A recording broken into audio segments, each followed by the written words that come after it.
All right, we are going to introduce the new requirements from ESMA for employees of crypto asset service providers that give advice or information to clients.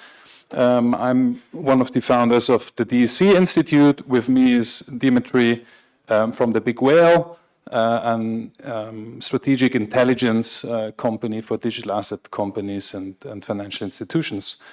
I guess this is the clicker.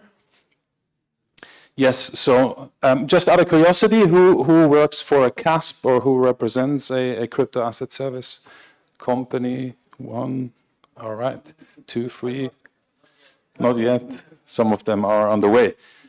Great, so ESMA defined this new competence framework, which is something relatively serious for companies operating in Europe.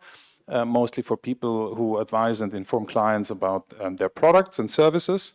And that's our response. DEC Institute is a certification body since 2019. We are known as the CFA for digital assets. We have over 6,500 professional learners worldwide on digital assets. And now is the moment where we have created and designed a program in particularly for CASPs to be compliant with this new setup. So practically it's referring to two guidelines and the reports that have been published last June and also this January. They have been translated into all 24, 25 languages in Europe, and they are in force as of the 28th of July. So what does this mean for your team? Practically there are only 4 months left to demonstrate how you intend to be compliant with this regulation.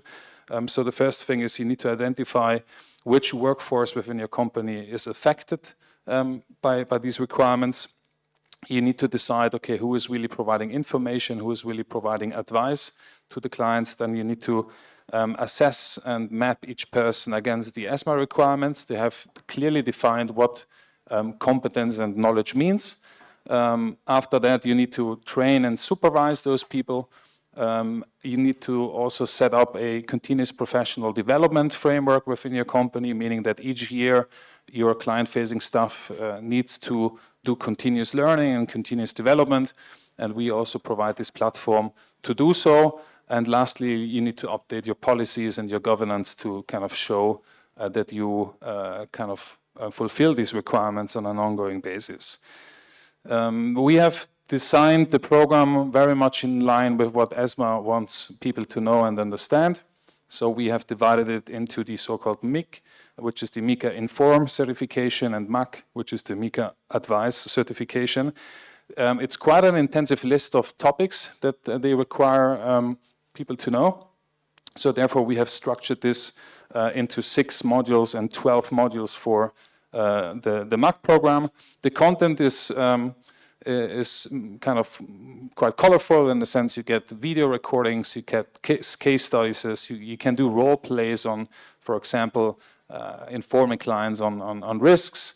So it's all about investor protection at the end of the day. You can check out on the website the full curriculum of the topics that we have put together. And I'll pass over to you, Dimitri.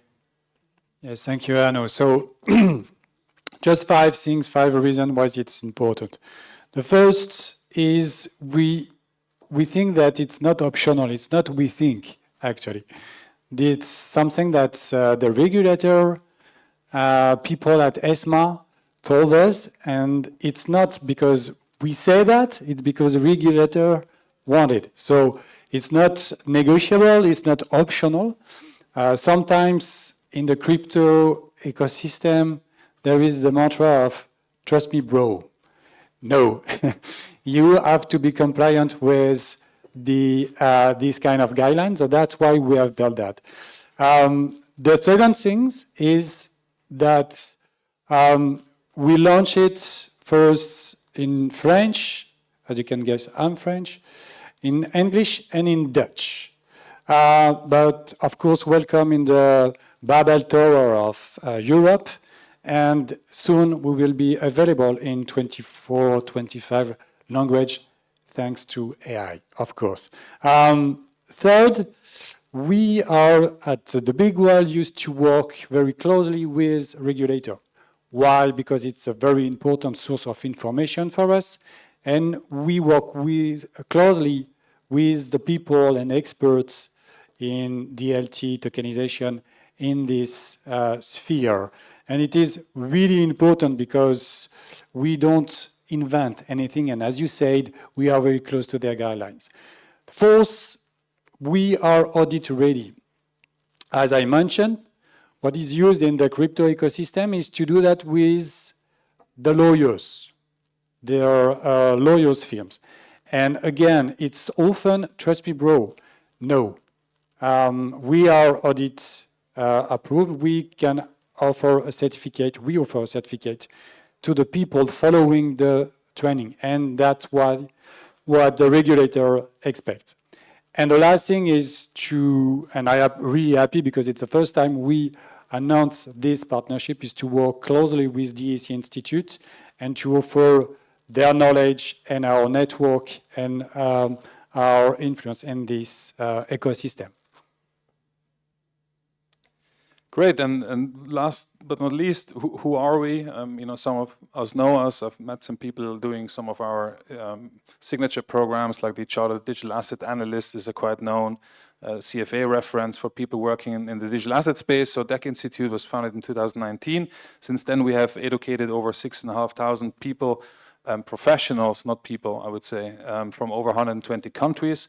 We are a partner of edX, a big education platform, and also Pearson VUE. Pearson VUE is a testing facility provider. So you can sit our examinations in 25,000 test centers worldwide. And this combination with the big whale as an intelligence and strategic intelligence company is a natural fit to us. Maybe Dimitri, if you want to say a few words. So they provide intelligence services to over 150 banks with many analysts on board. They are 100% independent, so that was an important factor for us at DEC Institute. You know, not to have anyone that promotes any kind of provider. And then obviously their newsletter, which I highly recommend, The Drop, which is very insightful on a weekly basis. That's pretty much it from our side. We have remaining time. If there are any questions, please let us know.